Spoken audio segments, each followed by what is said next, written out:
আসসালামু আলাইকুম viewers, short video homeo চ্যানেলের পক্ষ থেকে সবাইকে আন্তরিক অভিনন্দন। সাথে আছে আমি ডক্টর মোহাম্মদ ইমরান হোসেন। আজকে আমরা আলোচনা করব মূলার উপকারিতা সম্পর্কে। চলুন শুরু করা যাক। অনেকেই মূলা পছন্দ করেন, অনেকেই বা করেন না।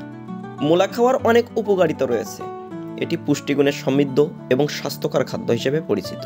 কিছু প্রধান উপকারিতা হলো হজমের জন্য উপকারী। মূলায় প্রচুর ফাইবার থাকে যা হজম প্রক্রিয়া উন্নত করে এবং কোষ্ঠকাঠিন্য দূর করতে সাহায্য করে।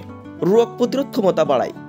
মূলায় ভিটামিন সি এবং অ্যান্টিঅক্সিডেন্ট রয়েছে যা শরীরের রোগ প্রতিরোধ ক্ষমতা বাড়াতে সাহায্য করে। মূলা হার্টের স্বাস্থ্য ভালো রাখে।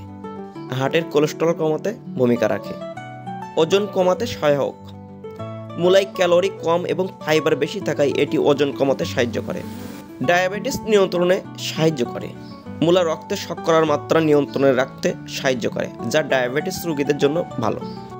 কিডনির জন্য উপকারী। মূলা প্রাকৃতিক ডাইউরেটিক হিসেবে কাজ করে যা কিডনির কার্যকারিতা বাড়ায় এবং শরীর থেকে টক্সিন বের করতে সাহায্য করে। ত্বকের যত্নে সহায়ক। মূলার মধ্যে অ্যান্টিঅক্সিডেন্ট ও জলীয় উপাদান থাকায় এটি ত্বককে উজ্জ্বল ও স্বাস্থ্যকর রাখতে সাহায্য করে। আপনি যদি স্বাস্থ্যকর জীবনযাপন করতে চান তাহলে নিয়মিত পরিমাণ মতো মূলা খাদ্য তালিকায় রাখতে পারেন।